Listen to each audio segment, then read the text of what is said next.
할렐루야. 오늘 본문의 말씀은 마태복음입니다. 마태복음 19장 16절로 30절의 말씀입니다. 신약성경 32쪽입니다.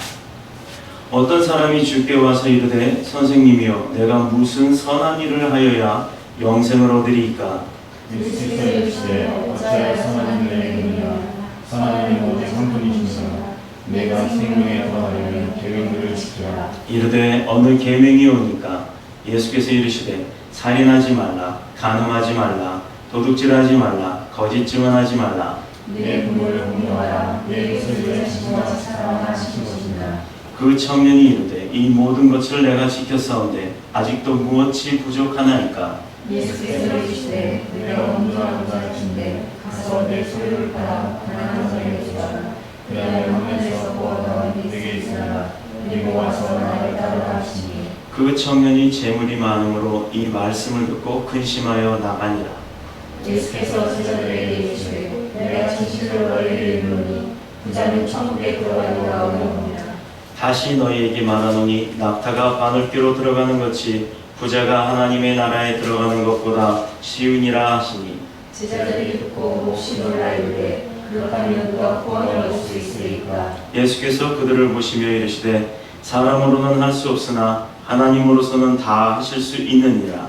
이에 베드로가 대답하여 이르되 주소서 우리가 모든 것을 버리고 주를 따르사온데 그런즉 우리가 무엇을 얻으리까? 예수께서 이르시되 내가 진실로 너희에게 이르노니 세상이 새롭게 되어 인자가 자기 영광의 보좌에 앉을 때 나를 따르는 너희도 12보좌에 앉아 이스라엘 12지파를 심판하리라. 또 내 이름을 위하여 집이나 형제나 자녀나 부모나 자식이나 전토를 벌인 자마다 열흘을 받고 또 영생을 상속하리라. 그러나 먼저 된 자로서 나중되고 나중된 자로서 먼저 될 자가 많으니라. 아멘. 살아계신 하나님의 말씀입니다. 자, 오늘은 어떤 재물이 많은 청년의 이야기를 가지고 못하는 것이 없으신 하나님이란 말씀의 제목으로 은혜를 나누도록 하겠습니다. 여러분들이 한 주간 편안하셨죠? 근데 왜 꿈에 나타나셨지?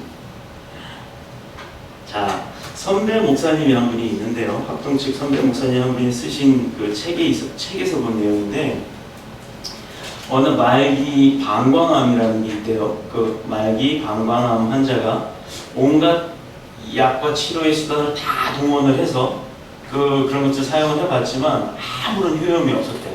아무리 병원에서 뭐 원자력 병원까지 가보고 다 했는데도 자기 자신의 그 어떤 조금이라도 이렇게 차도가 있지를 않았다고 합니다. 그래서 마지막에는 어차피 죽을 목숨인데 하나님을 의지하다 죽자 하고 결심을 했대요. 그리고 기도하러 들어갔습니다. 산속으로.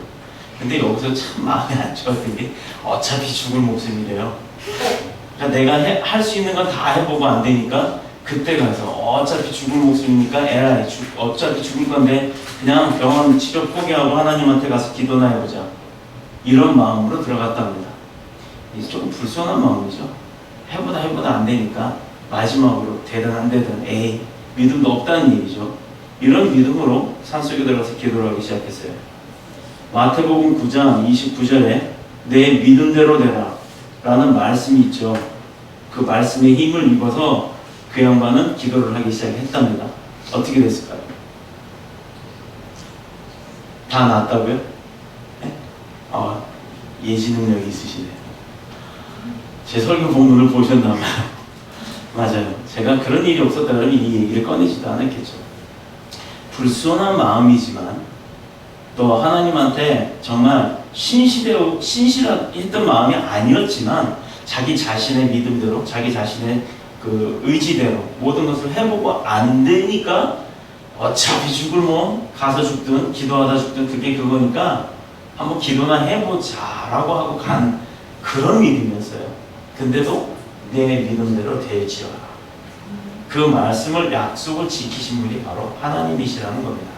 암세포와 백혈구를 다 잡아먹으면서도 점점 몸에 그것이 퍼져가고 있었는데도 의사는 백혈구만 증가하면 당신은 삽니다라고 했지만 절대 그 백혈구가 늘어나지 않는 상태였음에도 불구하고 가서 기도를 했단 말이에요. 그랬더니 하나님은 그거를 고쳐주셨어요. 어느 날 하나님이 백혈구를 받으라 하면서 꿈에 나타났다고 하시네요. 그래서 자기 몸에 백혈구가 가득 차는 느낌이 있었다고 하네요. 근데 사실상 의학적으로는요, 백혈구가 너무 많으면요, 백혈병이 돼버려요. 모든 백혈구가 오히려 많으면 손해가 되는, 과해도 좋은 건 없습니다. 그런데 그렇게 6개월을 기도하고 몸이 괜찮아진 것 같아 병원을 갔더니 모든 암세포가 깨끗이 없어졌대요. 참 놀라운 일이죠. 여기서 더 놀라운 건 아까 말씀드렸듯이 불순한 믿음이었지만 그러한 믿음도 있으면, 요만한 믿음도 있으면 그대로 이루어주시는 분이 하나님이시라는 것입니다. 사람으로서는 할 수 없는 불가능의 일들이 있어요. 우리가 아무리 열심을 내고 아무리 노력을 하고 아무리 최선을 다한다고 했지만 불가항력적으로 우리가 하고자 했던 것이 안 될 때가 있습니다. 자, 우리는 도저히 못하죠. 근데 바로 하나님은 그런 일조차도 하실 수 있다는 것입니다. 제가 34살에 인천으로 왔어요. 일본 선교와 또 찬양 사역 그리고 교회 섬김을 27년이 넘도록 하게 되었는데 그 중에 많은 시간들을 인천에서 하게 됐어요. 근데 하나님의 강력한 부르심이 있었기 때문에 제가 인천으로 오게 된 것입니다. 실제로 신학을 시작하게 되면서 무던히도 고집을 피웠어요. 안 하려고. 하기 싫다고. 그러다가 매도 많이 맞았습니다. 하나님한테 매도 맞았어요. 강도사님이. 자, 성격대로 임하시는 성령님께서는 제게 어떻게 임하셨냐? 그렇게 고집을 피우고 안 하겠다고 땡깡을 부렸던 저를 사용하시겠다고 하시는 데는 분명히 이유가 있었음에도 불구하고 저는 그 고집을 꺾지 않았어요. 고집을 피우다 또 반항하다 결국에는 카운터 펀치를 맞았습니다. 하나님이 얼마나 강하신 분이냐면요, 그 마지막 카운터 펀치는 도저히 일어날 수 없는 상황까지 저를 만들어 놓으시고 일어날 힘조차도 없게끔 하셨어요. 그런 상태에 있었던 제가 신학을 하면서 정말 많은 것을 보고 듣고 또 참고 인내하게 되었습니다. 그것을 배우게 하셨어요. 또 사역을 하면서도 그런 것을 많이 보고 느끼고 또 체험하게 하셨어요. 그래서는 결국에 사역을 감내할 수 있도록 하셨습니다. 돌이켜보면 제가 할 수 있는 일은 아니었어요. 제가 감히 어떻게 신학을 하냐. 저 욕 잘하죠. 싸움 잘하죠. 또 성격 급해가지고 말을 듣기 이전에 먼저 퍼부었습니다. 얼굴이 이런 얼굴이 아니었어요. 날카로웠고 얼굴은 거의 꺼죽만 남아있을 정도로 말랐었고 자다가도 요만한 틱 하는 소리만 나도 벌떡벌떡 일어나는 늘 긴장된 삶을 살았던 저였습니다. 그런데 지금 제가 그렇게 보이나요? 욕 잘하고 싸움 잘할 것처럼 보이나요? 하나님은 제 손가락을 부러뜨리시면서 싸움하지 못하도록, 주먹질 못하도록 손가락도 부러뜨리셨고요. 또 입술이 어눌하게 바뀌면서 입에서 막 총알처럼 쏟아져 나가던 욕들은 모두 다 없어져 버렸어요. 그리고 경찰관 할 때 모든 사람들을 보면 의심의 눈초리를 받습니다. 사람들을 볼 때 그 사람의 얼굴 인상을 딱 보면서 이 사람은 무슨 영의 범죄자야 라고 저는 나름대로 평가를 한 적이 많았어요. 그리고 또 그게 맞았고요. 그런데 이제는 모든 사람들이 다 예뻐 보여요. 하나님은 제 눈과 입과 손과 귀와 모든 생각과 마음들을 정말 저로서는 할 수 없었던 완전히 다른 사람으로 바꿔놓으셨다는 것입니다.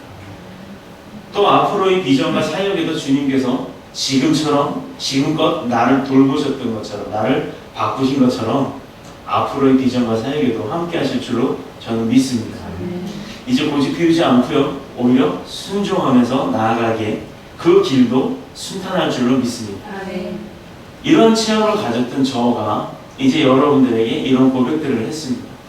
하나님은요, 이 고백의 말씀을 듣는 모든 분들에게 저와 동일한 은혜를 함께 주실 줄로 믿습니다. 그래서 여러분들이 가고자 하는 그 길들이 하나님의 뜻에 순응한다 그러면 모든 일들이 다 순탄케 이루어질 줄로 믿습니다. 자, 자, 자신의 힘을 믿고요. 또 인생을 의지하고 나가는 사람은 뭐든지 처음에는 잘 되는 것 같아요. 자, 옆집에 뭐 떡볶이집이 참 잘 돼요. 그렇다고 해서 그 집이 잘 된다고 해서 내가 한다고 잘 된다는 보장은 없지만 그래도 저 집이 잘 되니까 여기 장소가 좋은 거야. 나도 열심히 해야지 하고 처음에 내 의지대로 환경 조사도 안 해보고 시작을 했을 때는 처음에는 잘 돼요. 왜? 새로 생긴 집이 있으니까 모든 사람들이 그 집에 관심을 가지고 처음에는 오게 되어 있습니다. 그런데요, 사람의 마음이 처음에 잘 될 때 푸짐하게 주기 시작하거든요. 그러다가 조금씩 양을 줄이든가 뭐 재료를 조금씩 안 좋은 걸로 바꿔요. 그러다 보면 정말로 정확한 거는 사람들의 입맛이거든요. 사람들이 한번 먹어보고 이 집 이상해? 변했어? 처음 같지 않아? 이러면 그다음부터는 발을 끊습니다. 그러다 보면 이 사장은 손님이 안 오게 되니까 유지 타산을 맞추기 위해서 점점 더 재료를 줄이고 반찬을 줄이게 되어 있어요. 이러다 보면 손님은 떨어집니다. 악순환이 계속 되는 거죠. 정말 올바른 사람이라면요, 어떤 문제가 발생이 되고 손님이 줄어들기 시작했을 때 빨리 캐치를 해야 되는 것입니다. 아, 내가 마음이 변했구나. 내가 초심을 잃었구나. 다시 처음으로 돌아가자. 해서 손해를 보더라도 다시 처음처럼 그런 마음으로, 깨끗한 마음으로, 정결한 마음으로 섬기면 오히려 손님이 늘어나는 줄로 저는 믿습니다. 그렇게 해서 박리담회라고 많이 파는 게 적게 남겨서 많이 파는 그런 이익을 낳는 게 정말로 참된 진리라고, 지혜라고 저는 생각을 하고 있습니다. 여러분들도 삶에 있어서요, 잘 되다가 안 될 때는 뭔가 문제가 있는 것이, 잘 되다가 안 될 때는 뭐가 문제가 있는지를 빨리 캐치하는 지혜 있는 자가 되시기를 주님의 이름으로 축복합니다. 반드시 벽에 부딪히는 그때가 오게 되는데, 그래서 반드시 우리는 하나님의 도우심을, 그리고 인도하심을 우리 인생의 가장 필요한 부분이라고 인정을 하고 주님 앞에 그렇게 구하면서 나가야 되는 줄로 믿습니다. 오늘 본문을 보면요, 청년이 하나 있어요. 아주 부자 청년이에요. 부모님으로부터 유업을 받았는지 뭘 받았는지 모르겠지만 그 청년에게 예수님이 찾아왔습니다. 아니, 오히려 그 청년이 예수님을 찾아온 게 맞겠죠. 그런데 예수님과 대화를 나눈 내용을 가만히 보면 이 청년이 보통 청년은 아닌 것 같아요. 돈 많다고, 아버지 돈 많다고 돈 자랑하는 그런 갑질하는 청년이 아니라, 이야기를 들어보면 세상에 돈도 많고 세련도 있고 교양도 있고 부족한 것이 아무것도 없어요. 가람이 그런 남자가 신랑감이 되면 최고겠지. 더구나 신앙적으로도 매우 경건하고 또 아주 열심히 있었으며 또 주위 사람들에게도 인정을 받는 그런 청년이었어요. 세빈이에게도 그런 청년이 신랑감이 되면 참 좋겠지요. 영적으로나 육적으로 정말로 부족한 것이 없는 사람이에요. 누구에게나 칭찬을 받는 그런 청년들이 이 앞에 앉아 있습니다. 그런 영적으로나 육적으로 부족함이 없지만 이 청년의 말을 들어보면요, 10계명의 계명 중에 하나님을 향한 계명과 또 사람들을 향한 계명으로 나눠져 있거든요. 그것을 성실히 다 지켰다고 스스로 고백을 했어요. 얼마나 훌륭한 청년이에요. 그렇죠? 그런데 객관적으로 볼 때는 완벽한 인간이고 정말 스스로 그렇게 생각하고 있는 사람이었어요. 당시 소위 종교 지도자라고 하는 사람들이 예수님 앞에서 회칠한 무덤이라고 엄한 책망을 받았죠. 예수님께. 왜 그랬냐면 이 청년을 책망하는데, 그러나 예수님께서도 그 종교 지도자들한테 그렇게 얘기를 했으면서도 이 청년에게 책망하지 않는 것을 보시면 정말 훌륭한 청년이라고 볼 수가 있는 것입니다. 자, 제가 지금 몇 번에 걸쳐서 아주 훌륭한 청년이라고 얘기를 했어요. 믿음도 좋고 또 능력도 있다. 또 잘생기기까지 있으면 더 좋겠죠. 자, 그런데 이 청년이 원하는 게 무엇이었죠? 예수님께 분명히 질문을 한 게 있어요. 내가 무슨 선한 일을 하여야 영생을 얻으리까? 내가 무슨 선한 일을 하여야 영생을 얻으리까? 자, 여러분 영생을 얻으셨습니까? 아멘. 어떻게 얻으셨나요? 믿음으로. 맞습니다. 믿기만 하면 영생 없나요? 자, 여기서 제가 이단이 될지 안 될지 구분하셔야 합니다. 영생만 믿기만 하면 영생을 얻습니까? 믿지 않아도 영생을 얻습니다. 이렇게 얘기하는 분들이 있어요.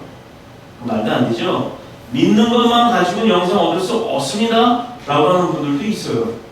자, 그분들이 누구냐? 캐톨릭의 모든 분들이 대부분 그렇게 생각을 하시는 분들이 일부는 있다는 얘기죠. 다는 아니더라도 저도 누구 흉내 좀 낼게요. 어느 목사님이 이게 꼭 맞다는 것은 아니고,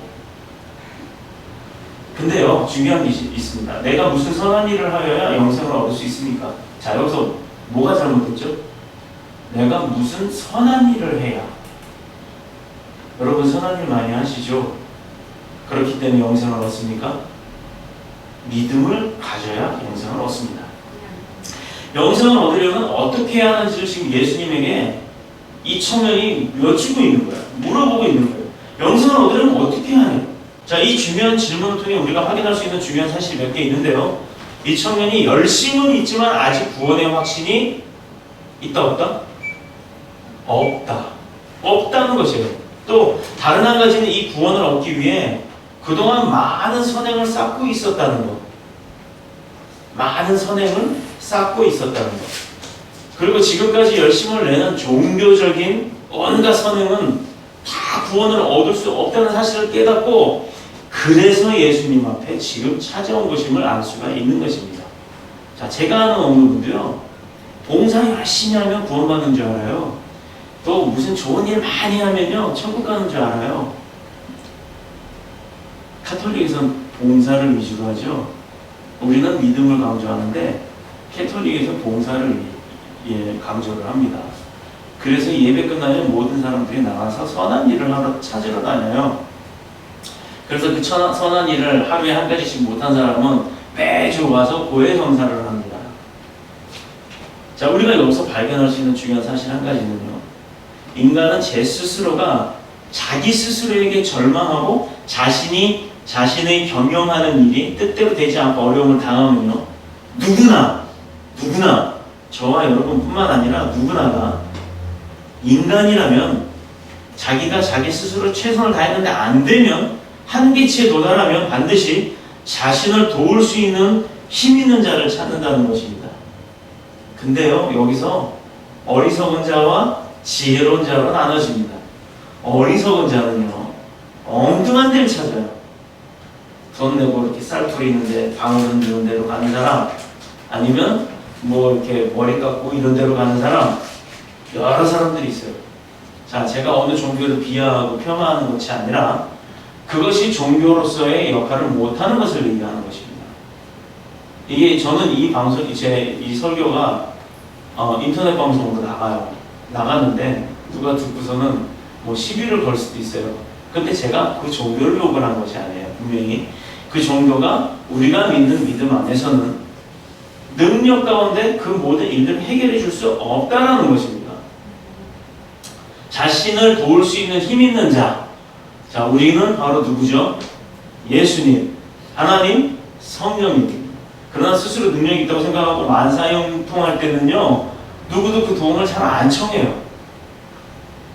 그러나 내 힘으로 못하고 내가 해도 안 될 때, 내가 감당할 수 없을 때 분명히 우리는 그 누군가를 찾게 되어 있습니다.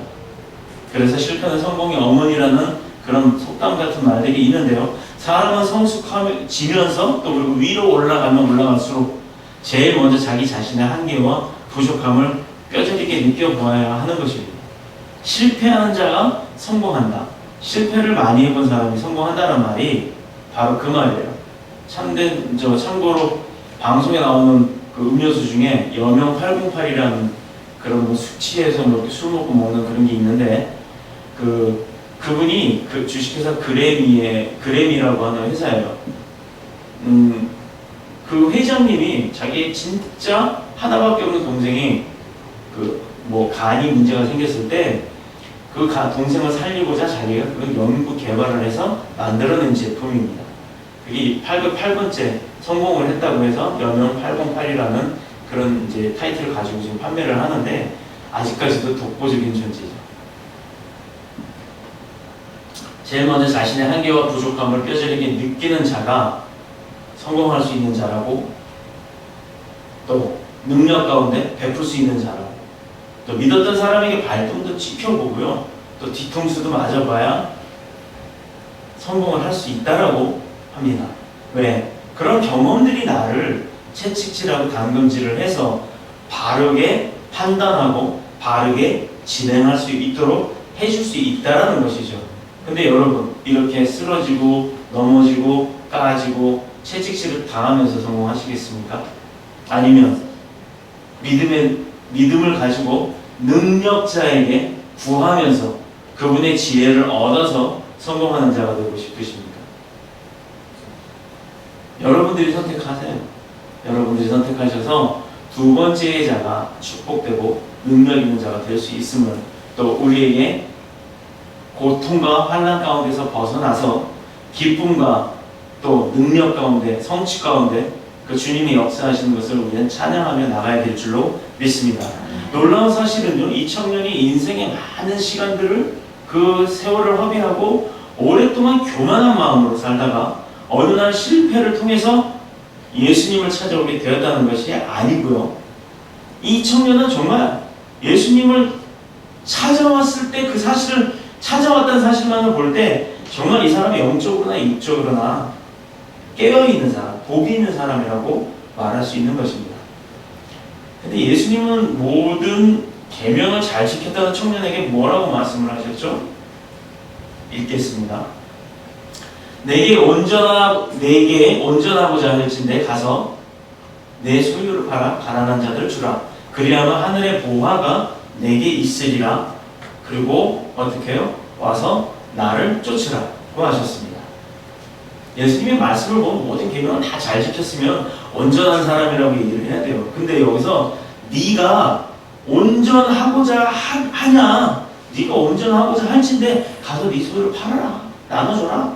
그리고 빈손으로 내게 와라. 나 따라라. 왜 그 많은 재산을 다 남을 주라고 명령을 하셨을까요? 예수님의 말씀 보면 정말 계명을 다 지킨 거잖아요. 그죠? 온전한 사람이라고 해야 됨에도 불구하고 예수님은 네가 온전할진대라고 하므로 그 청년이 계명을 지키는 일에 관해서는 아직 온전치 못함을 반증해주고 있는 것입니다. 우리는 그 청년의 모습만 보고서는요, 능력 있는 자라고 생각을 할 수가 있어요. 그러나 그렇지 않아요. 그 모습은 불완전한 자였다는 것을 예수님은 이 말씀을 통해서 깨우쳐 주신 겁니다. 청년 스스로는 종교적으로 제 자신이 완전하다고 생각을 했어요. 그러나 예수님의 생각은 그렇지 않다는 것입니다. 여기서 보면 우리 생각은 늘 옳다고 하지만 우리 생각이 옳지 않은 게 많다라는 것입니다. 오늘날 우리 사회의 문제점이 무엇이고 또 그 고통의 원인들이 무엇입니까? 살인, 간음, 도적질, 거짓 증거, 그리고 부모를 거역하고 이웃과의 불화가 요즘 사회에 대두되는 많은 문제점들일 수 있습니다. 그런데 이 청년은 이런 문제는 자신이 완벽하게 지키고 있다라고 생각을 했던 거예요. 예수님이 보신 청년에 대한 변화와 청년 자신이 보는 스스로에 대한 생각이 다름을 알 수가 있죠. 그렇다면 이 문제는 어떻게 풀어나가야 될까요? 적어도 청년이 주장하는 자신의 온전함의 문제는 자기 스스로의 입장에서는 그렇지만 자기의 능력을 최선을 다했기 때문에 자기 자신이 완벽하다고 생각하는 것과는 반대로 주님께서 원하시는 것은 자신의 생각, 자신의 입장이 아니라 하나님이 무엇을 원하는가를 생각하셨다는 거예요. 여러분들이요, 잘 되다가 안 될 땐 그게 왜 안 되는지 뭘 생각하시겠어요? 하나님의 뜻인지 아닌지를 생각해야 된다는 얘기입니다. 그런 의미에서 사도 바울은 완벽한 종교인이었어요. 제가 지난주에 뭐라고 이 설교를 했죠? 제목이? 다 잊어버리셨나요? 종교인과 신앙인에 대한 이야기를 했죠. 우리가 종교인이 되어야 할지 신앙인이 되어야 할지. 자, 종교인이나요? 신앙인이나요? 신앙인이잖아요. 근데 여기서도요, 사도 바울도 역시 완벽한 종교인이었어요. 이런 세상에서 무엇 하나 부족함이 없는 온전한 사람이었지만 부활하신 예수님을 만나고 복음을 깨닫고 보니 자기 사도 바울 자기 자신이 얼마나 부족한 자인지를 깨닫고 또 부끄럽고 인생에서 문제가 많은 자인지를 알았던 것이에요. 그래서 변화가 되었죠. 그래서 바울은 모든 것을 배설물로 여겨요. 똥으로 여기다는 얘기예요. 똥으로, 더러운 똥으로. 오직 십자가만이 자기가 자랑할 것이다 라고 살았던 것입니다. 언젠가 한 번은 제가 예수면 가냐? 그런 소리를 들은 적이 있어요. 그래서 제가 뭐라고 대답했는지 아세요? 그래, 예수면 다다. 그걸로 새 설교를 한번 할 겁니다. 부활하신 예수님을 만나고 복음을 깨닫고 나면요, 사람들은 변할 수밖에 없는 거예요. 그래서 문제가 있는 자가 문제가 없어지는 것이고, 실망이 많은 자가 기쁨이 넘치게 되는 것이고요, 실패에 젖어 있던 자는 성공으로 갈 수 있는 것입니다. 어둠에서 빛으로 나오는 것이 예수님을 알게 됨으로 우리가 변할 수 있는 능력에 예수님이 주시는 축복 가운데 하나이거든요. 그렇기 때문에 우리는 변화되어가는 삶을 살아야 되는 거고, 예수님을 만났는데도 변하지 않는 사람은 그저 신앙인이 아닌 종교인에 불과하다는 것입니다. 예컨대 예수님이 2000년에게 내가 온전하고자 원한다면 너희 소유를 팔아 이웃에게 나눠줘라. 그것도 가난한 자에게 나눠줘라 라고 얘기를 했어요. 이유가 뭐죠? 사랑이란 건요, 자기 자신의 희생이 없으면 사랑을 할 수가 없어요. 여러분 서로 사랑하시죠? 부모가 자식에게, 자식이 부모에게. 제가 왜 이렇게 물어봤을까요? 부모는 자식을 분명히 사랑합니다. 자식도 부모를 사랑합니다.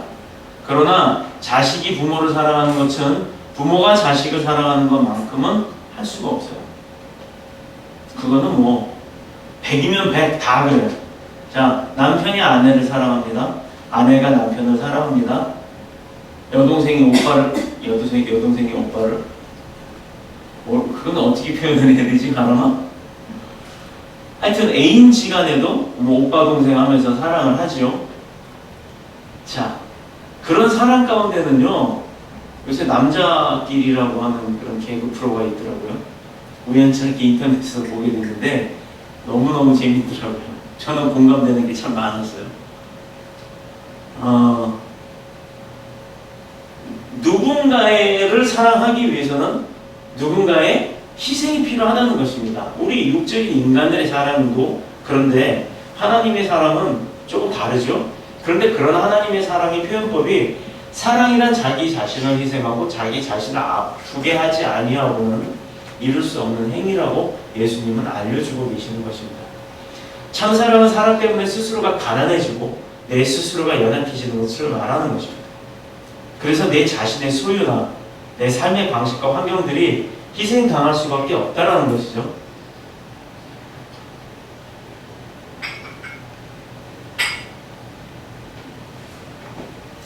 그렇다 그러면 복음적인 삶은, 복음적인 사랑은, 예수 그리스도의 사랑은 우리가 입술로 맨날 고백하죠. 그리스도의 사랑을 전하는 우리가 되기를 원합니다. 우리가 뭐 그리스도의 사랑을 들고 나갑니다. 자, 그게 뭔데요? 우리 교회는 이런 것들, 흔히 우리가 입에 담고 있지만 뭔지 모르는 것, 이런 것을 정말 하나님께서 가리키라고 지혜를 주시는 것 같아요. 자, 지금 잘 설명할게요. 복음적인 삶, 우리가 말하는 그리스도의 사랑은 자신의 소유는 물론이고 제 스스로 자기 스스로를 잃어버리는 거예요. 버리는 거예요. 나를 버리는 거예요. 그거를 두려워하면 안 되는 거예요. 자, 고린도후서 8장 9절입니다. 제가 읽을게요. 우리 주 예수 그리스도의 은혜를 너희가 알거니와 부요하신 자로서 하나님 부요하신 분이에요. 너희를 위하여 가난하게 되심은 하나님이 부자인데 가난하게 되시네요. 그의 가난함을 인하여 너희로 부요케 하려 하심이라. 자, 여기 하나님의 사랑이 뭔지가 나왔습니다. 정말 저 이 말씀 읽고요, 소름이 돋았어요. 소름. 그래, 참된 크리스찬은 조금 손해보면서 살자, 조금이 아니었더라고요. 다 손해보면서 살잖아요. 다. 그러면 누가 채워주신다고요? 하나님. 그래서 하나님은 가난한 자가 된대요. 하나님의 하늘의 곳간에 우리를 향한 사랑으로 인해서 하나님이 다 퍼주시기 때문에 오히려 본인은 가난해지지만 우리는 부유해진다요. 여러분도 여러분이 사랑하는 분들이 있습니까? 그럼 그분들을 위해서요, 자기 자신을 버리세요. 그렇게 완벽하게 사랑하세요. 내가 나와 연관이 없는 이웃을 사랑하지 못할지언정 내 가족만큼은 그렇게 사랑을 하세요. 또 그게 충만해지면 내 이웃도 돌보는 그런 여유도 가지세요.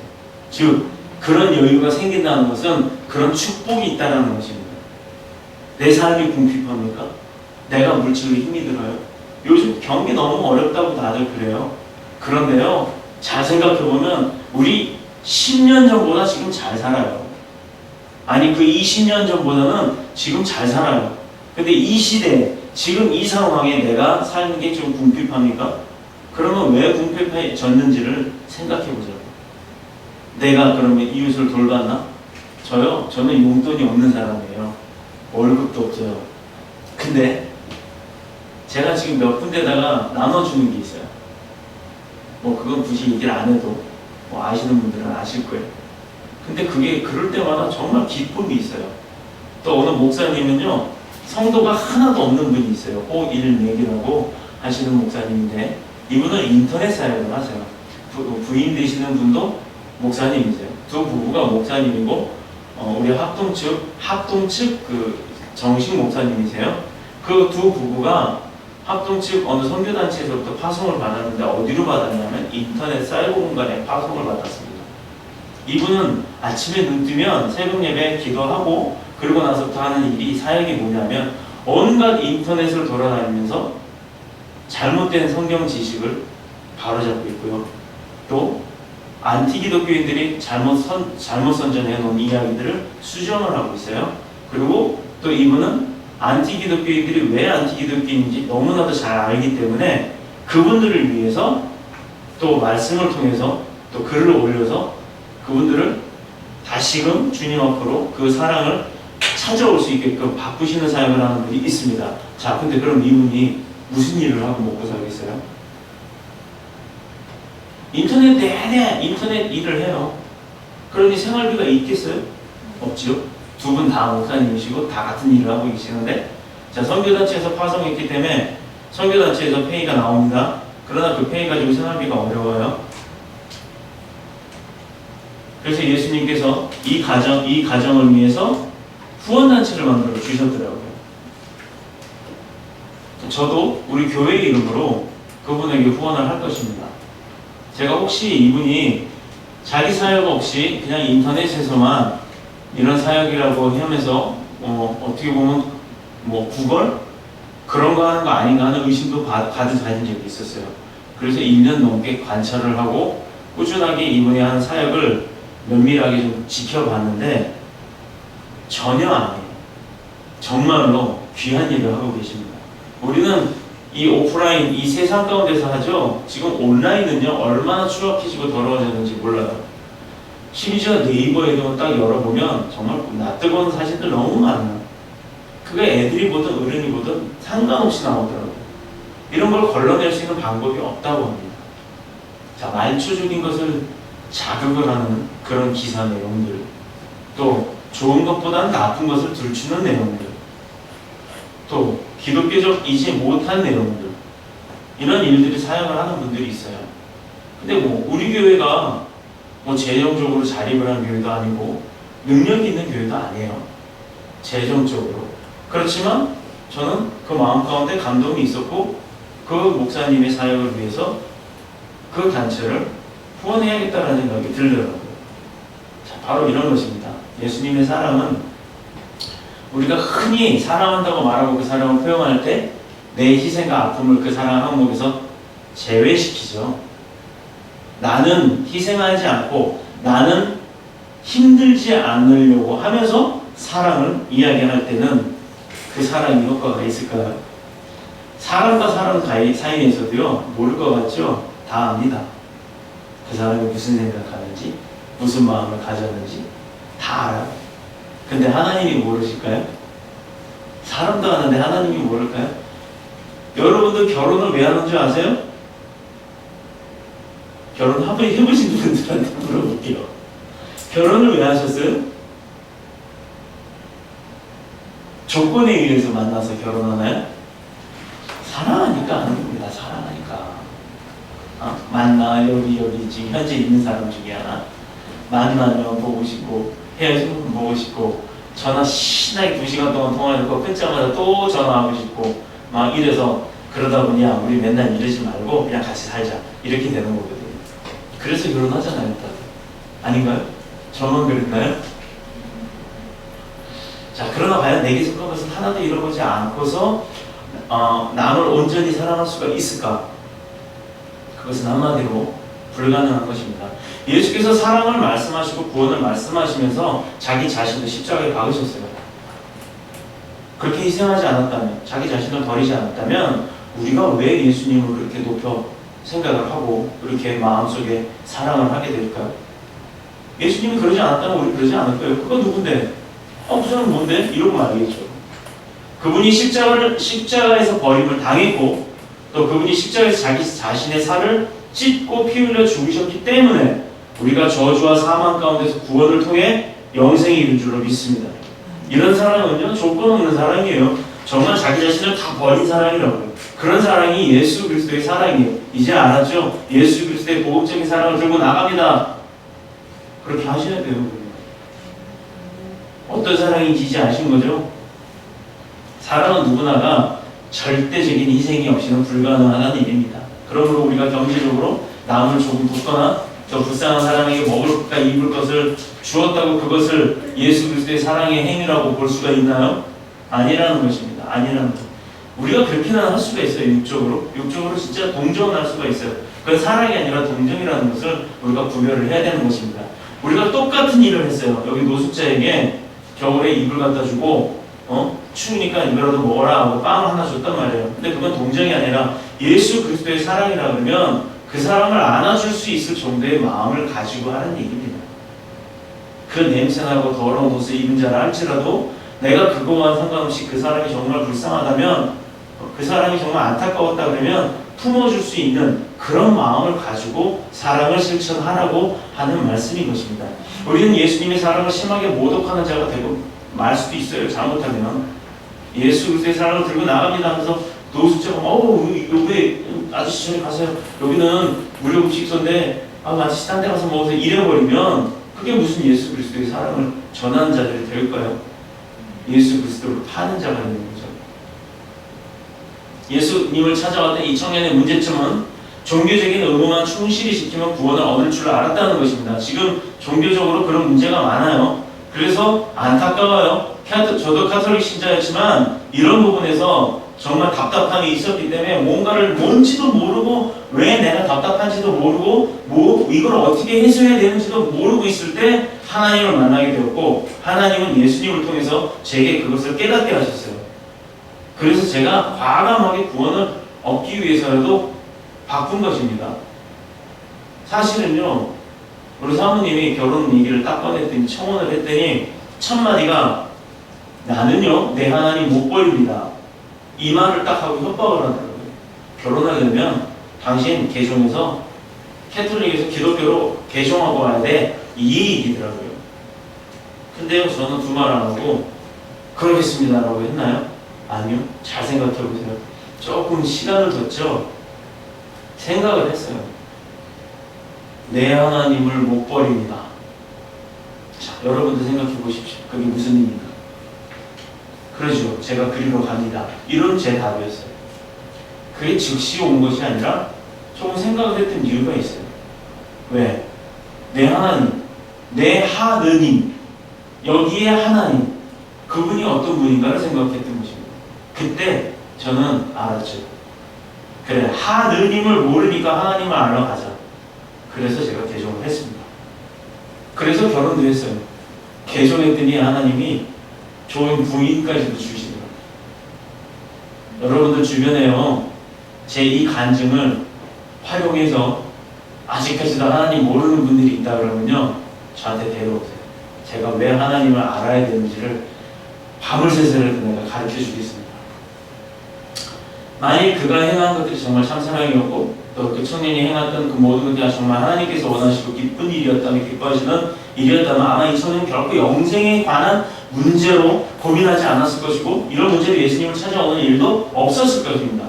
온갖 계명 다 지켰어요. 10계명 지키라고 하는데 사람이 살면서 10계명 안 지킨 사람 많은데요. 그 10계명을 잘 지키면 구원 얻나요? 아니거든요. 믿음이 있어야 없거든요. 근데 이 청년이 했던 행위가 우리 삶 가운데도 지금 만연해 있다는 것이 문제인 것입니다.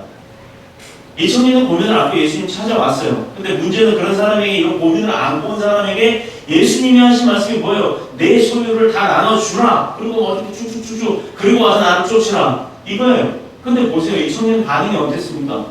어떻게 했나요? 그 청년이 재물이 많은 걸 그 말씀을 듣고 근심하며 갔다고 했어요. 근심하며. 아니, 내 이 재산을 다 주라니. 그리고 예 그렇게 하겠습니다 이야기가 나온 것도 아니고요. 그렇게 하고 왔다는 이야기가 없어요. 이 얘기는 뭐냐? 결국 그렇게 하라고 예수님 명령했더니 그건 못하겠는데요 하고 간 거예요. 그 뒤에 어딜 찾아봐도 이 청년이 다시 되돌아왔다는 얘기가 있나요? 없습니다. 자, 11조에 관해서 잠깐 얘기를 할게요. 내가 10,000원을 버는 사람이에요. 10,000원 갖고 용돈 받아서 뭐 쓰기도 바빠요. 사실 10,000원 요즘에 나가면 하루 10,000원 갖고 하루도 못 버틴다고 그러더라고요. 그런데 10,000원에서 1,000원을 11조를 내는 사람이 있어요. 그 사람 꼬박꼬박 내요. 매주 자기가 용돈을 탈 때마다 내는 사람들이 있어요. 근데 하루 매출이 1억씩 되는 사람이 있어요. 그럼 한 달이면 30억이죠? 30억에 11조면 몇 억이 되나요? 3억인가요? 3억 내는 사람 봤나요? 교회에서요. 1억까지는 봤어요. 제가. 교회에서 11조를 1억씩 내는 분을 봤어요. 근데 저 여지껏 1억 이상 내는 분은 못 봤어요. 그리고요, 제가 온누리교회 오늘 재정부장님이 그 간증문을 쓴 거에서 봤는데요. 온누리교회에서도요 1억 이상 내는 분이 없답니다. 참 아이러니하죠. 그 온누리교회는요 100억대 수입을 내는 분도 있어요. 어느 장모님은 1,000억대를 낸대요. 뭐 다 빼고 어쩌고저쩌고 해도 최소한 몇십억은 남을 거 아니에요. 그런데 그분도 1억씩 안 한대요. 제가 이 얘기를 왜 했을까요? 마찬가지입니다. 11조는 돈이 아니고요. 또 그 돈의 가치를 가지고 따지는 것이 아니라는 거예요. 하나님은요, 이 부자 청년에게 하셨던 말씀하고 똑같은 내용이에요. 내가 아무리 재산이 많을수록 그 재산을 갖고 또 그만큼의 11조를 낼 수 있을까? 오히려 많은 사람은 못 낸다는 거예요. 하나님은 뭘 보느냐? 과거의 두 랩돈처럼 없을 상황이라도 없는 상황이라도 자기 마음의 중심을 본다는 거예요. 이걸 갖다가 대다수의 많은 분들이 11조는 뭐 자기 월급의 10분의 1 이렇게 얘기를 하시는데 내가 월급이 없는 분은요 못 낼 수도 있어요. 아 내가 없는데 어떻게 해요? 근데 하나님의 원하시는 11조는 그런 분이라 할지라도 너의 11조를 달라고 하세요. 그럼 그런 분들은 뭐를 해야 될까요? 뭐를 드려야 돼요? 나의 열심을, 나의 사랑을, 나의 믿음을 하나님 앞에 드려야 하는 것입니다. 그러므로 인해서 하나님이 어떻게 하신다고요? 하나님은 거지가 되신대잖아요. 오히려 하나님은 그걸로 인해서 우리에게 축복을 부어주신다고 하시죠. 이게 바로 하나님이 원하시는 우리가 부유하게 될 수 있는 방법인 것입니다. 그 청년이 재물이 많음으로 그 말씀을 듣고 근심하여 갔더라. 근심거리를 해결하러 예수님한테 왔더니 예수님이 어떻게 했다고요? 더 근심거리를 주었다고요. 왜? 도리어 예수님 때문에 더 깊은 근심거리에 빠지게 되었는데요. 그래서 되돌아갔어요. 그 이유가 뭐죠? 자, 하나님의 계명을 대표하는 계명이 무엇입니까? 모세의 10계명이죠. 10계명의 근본이 무엇이죠? 하나님의 사랑과 이웃사랑입니다. 오늘 본문에서 청년이 예수님께 대답한 말을 보면 이 청년은 적어도 종교적으로는 아주 10계명을 잘 지켰어요.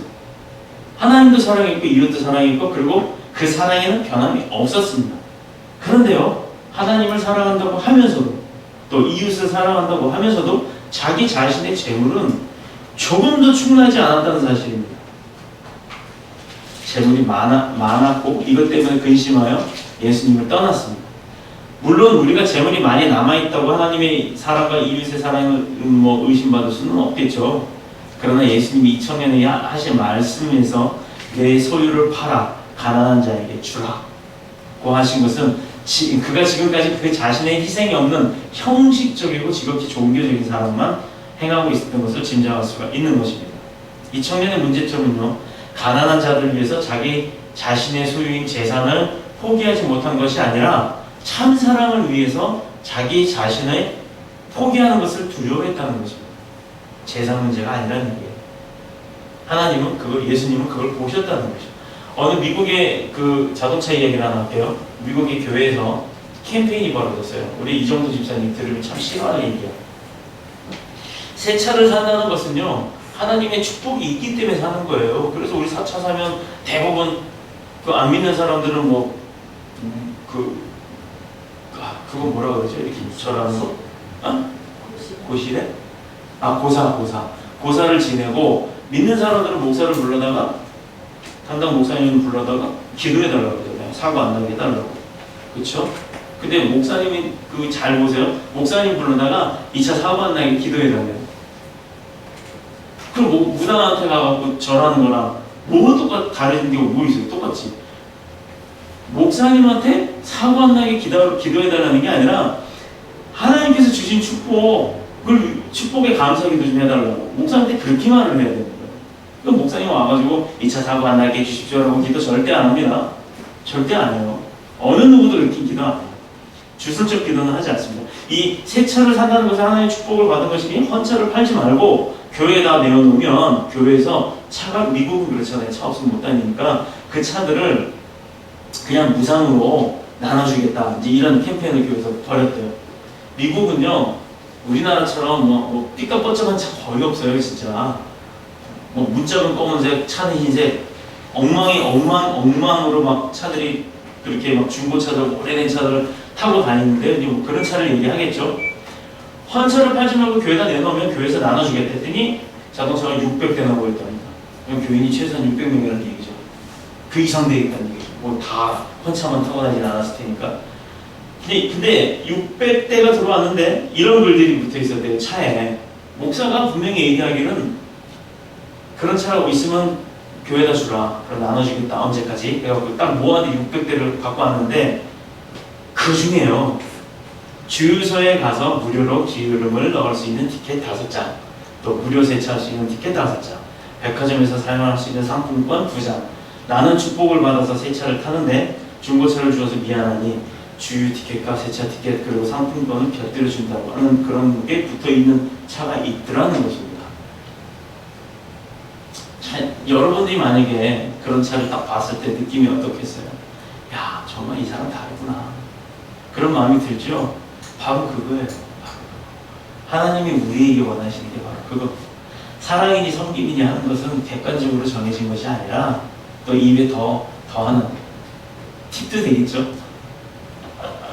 자기 마음에 드는 사람만 골라 행하는 것이 아니라 또 자기에게 부담이 된 사람까지도 섬기고 그것이야말로 참사랑이고 이것이 자기 희생이 없이는 감당할 수 없는 하나님의 사랑이라는 것입니다. 이 청년은 지금까지 하나님도 사랑하고 이웃도 사랑한다고 했지만 자기의 희생이나 버림은 따르지 않았던 지극히 감상적이고 또 표면적이었던 그런 사랑일 뿐이었죠. 그런 의미에서 참된 제자의 조건의 가장 첫 번째가 되는 것은 자신을 희생하고 버리는 데 있는 것입니다. 오늘도 주님께서 우리에게 원하시는 것은 세속적인 형식적인 그런 사랑이 아니라 아버지 하나님이 우리에게 주신 사랑, 또 주님의 아들을 십자가에서 죽음에 이르도록 또 희생하게 하신 아가페적인 사랑, 무조건적으로 베푸신 절대적인 사랑을 말하는 것인 줄로 믿습니다. 예수님과 제자 사이의 이야기를 보고 그 청년 이야기들의 대화를 보고 제자들이 내린 결론이 뭐였죠? 놀랬잖아요. 제자들이 옆에서 지켜보고 있다가 굉장히 놀랐어요. 그렇다면 이 사람들이 내린 결론은 뭐냐? 그렇다면 누가 구원을 얻을 수 있는 것인가?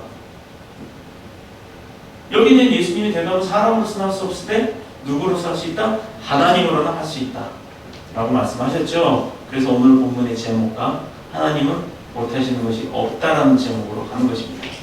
이 말은 우리 스스로의 힘으로는 자기 자신을 버리시면서까지 하나님을 사랑하고 또 이웃을 사랑하는 일이 얼마나 어려운 일인 것을 보여주는 것과 동시에 사람으로서는 할 수 없고 흉내내기도 어려운 일이지만 하나님은 이런 일도 하나님이 하시면 가능하다는 얘기예요. 우리 교회요 능력 없어요. 지금 뭐 돈도 없고 뭐도 없고 다 이래요. 교인도 없고 이래요. 근데 교인도 없는 이런 교회가 무슨 일을 할 수 있을까요? 우리는 할 수 없어요. 하나님은 하신다고요. 그렇기 때문에 우리는 기쁨이 있다는 거예요. 우리는 미래가 있다는 거예요. 비전이 있다는 거예요. 우리 교회는요 쭈그러들고 망하는 교회가 아니라 커나가는 교회라는 거, 이게 축복이라는 겁니다. 교회만 클까요? 교회가 커나가면요 성도도 커요.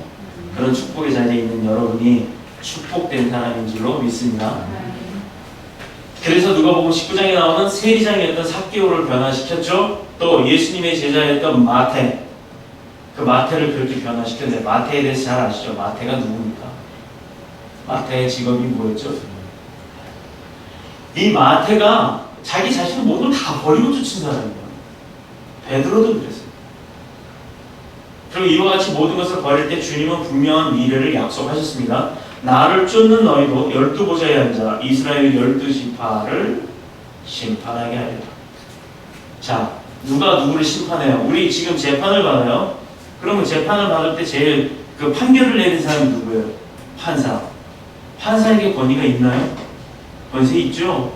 판사가 이 사람을 구속시킬 수도 있고요, 용서해 줄 수도 있어요. 판사가 이번에 누구 기소유예나 판결 선고유예라고 했다며요. 용서를 해준대요. 판사가 용서해주고 판사가 죄를 처벌을 할 수도 있어요. 그런 권세가 있습니다. 근데 12지파를 심판을 할 수 있게 하겠다고 하셨어요. 어떻게 할 때요? 나를 쫓는 우리에게 어떤 권세를 12보좌에 앉아서 이스라엘 12지파를 심판할 수 있는 권한을 주겠다고 하셨어요. 예수님을 따르면. 또 내 이름을 위하여 집이나 형제나 자매나 부모나 자식이나 전토를 벌인 자마다 여러 배를 받고